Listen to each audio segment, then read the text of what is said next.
Hey there everybody, it's Wayne D. Welcome to the website. You're looking at JJ Spaun, finished second in the last tournament down at Sea Island, and he's been playing nicely this year. He's already won about $1 million. He's getting better and better. He only has won a couple million in his career, turned pro in 2012, but one of the best ball strikers this first part of the tour this year. I think he's ranked like 12th or 14th in the approach to the green and strokes gained, so guy can hit it, and his irons are his best weapon. Really like a lot of the stuff in his swing. Very good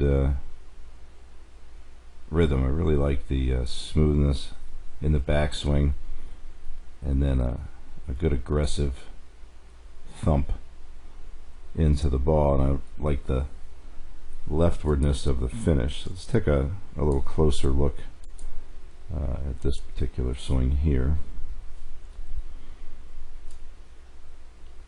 Fairly burly guy, certainly not thin, not fat, but he's stocky, not real tall. But I really like the setup. The posture looks nice and athletically bouncy in the legs. So the takeaway, it's going to have a little bit of a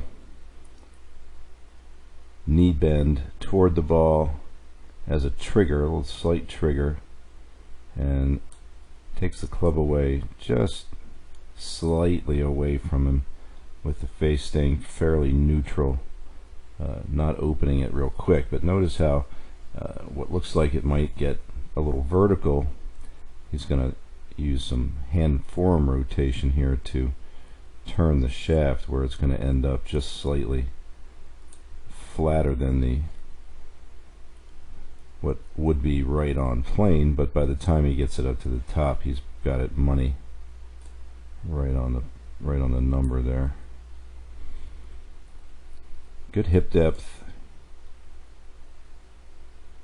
Very simple move. You can see the right adding that depth there, and because of that, because of the bowing effect, if you watch his head, it's going to start sort of up here on that rooftop there, and it's going to lower a bit, and then in the downswing he's going to lower again. I kind of like the gradual lowering effect. You see a lot of guys now staying taller when they start their swings, all the way up to say left arm parallel before lowering, but plenty of guys are still lowering a little bit as a loading in the backswing, and then lowering a little bit more as they look for leverage for the transition. So all in all, just a wonderful backswing, a real neutral left wrist, a great club face and shaft position. So here's a, what I love, key Wayne D type move here. Watch the hand path on the downswing. So no hint of dropping back or straight down, it's just out at the ball.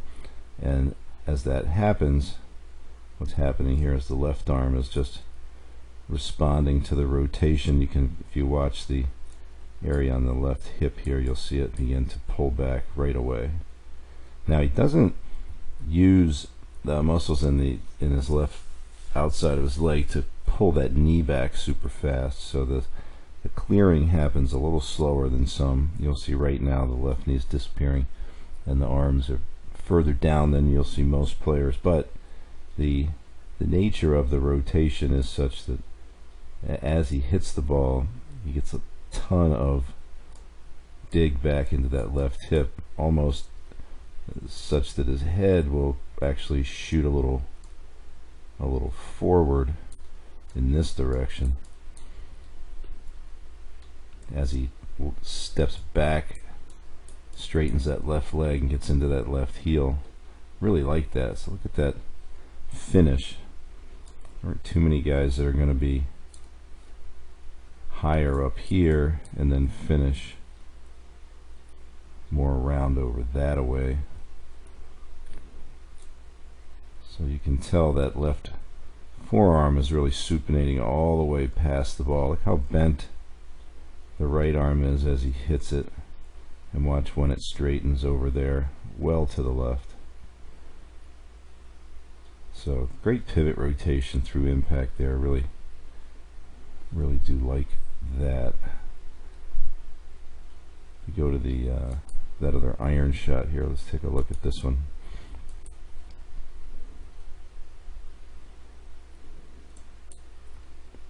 Here you get a little bit of a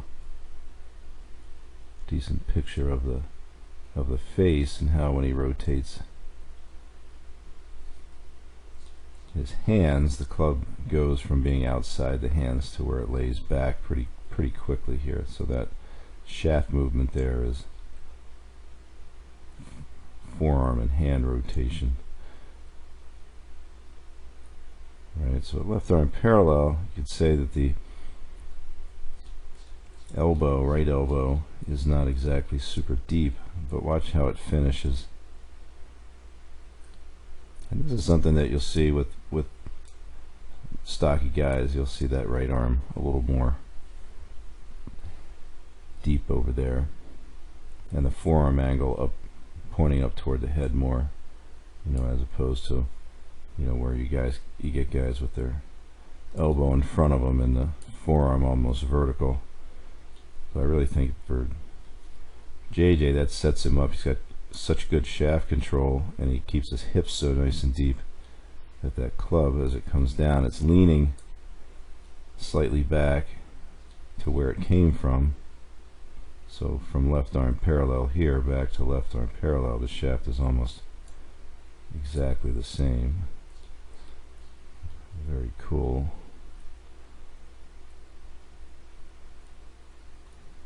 And again, just great depth and drive into the shot. You can see how the left forearm is rotated all the way over.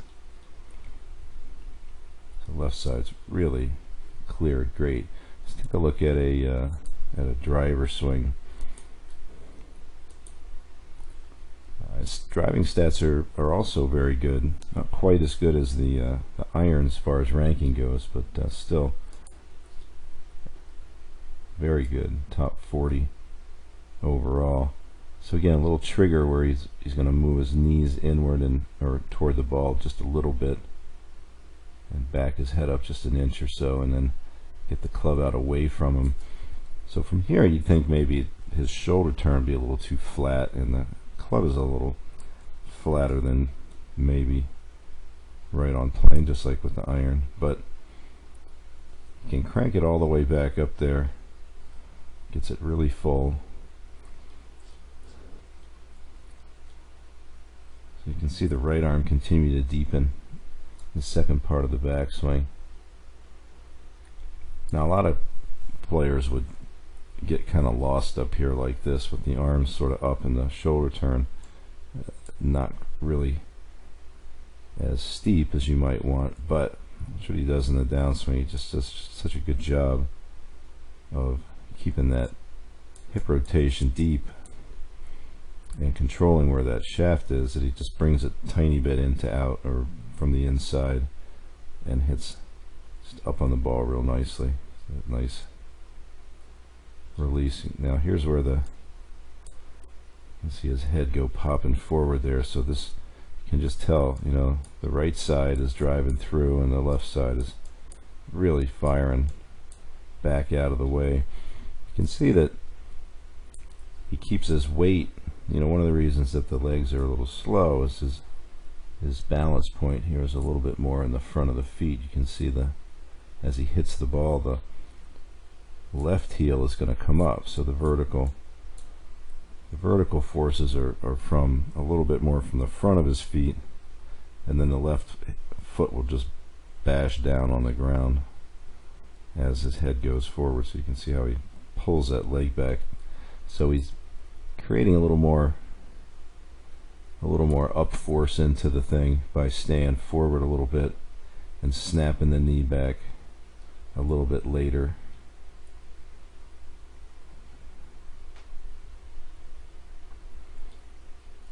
But through the ball you can see how bent over that is now.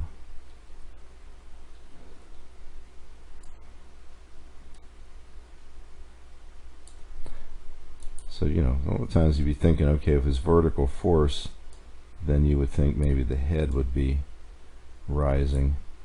But really what's happening in here is that the hip level is going to rise. And in this case, since he's bending into the shot, the head actually ducks and drives out to the right a little bit.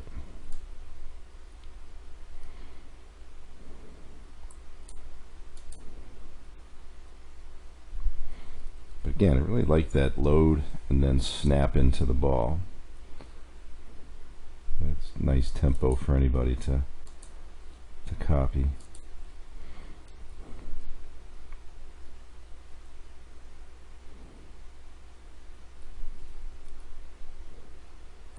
And here's one more from face on. You can see stance not overly wide. Get that neutral grip. It's certainly nowhere near super strong or anything. The right hand is sort of average. Not much lateral to the right. Pretty centered. At the end of the backswing, he'll load back into the right a little bit. Watch this great transition where you see zero forward head movement, and then you get the hips. So we get the real nice pulling in as the right hip starts to downswing, and both sides of the pelvis really rotate around to the left. That just pulls that left arm, so you saw the out movement of the hands.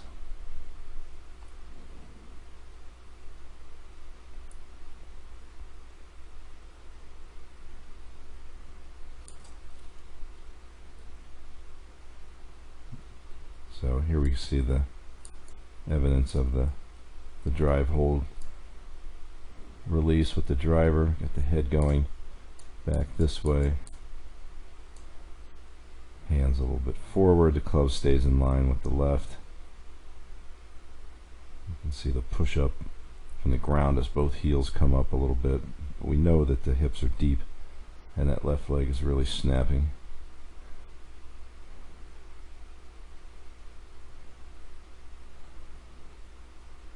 And then it's heel back on the ground all the way around. Alright, pretty cool stuff from JJ Spaun. Good ball striker. And get the putter going. You might win one of these.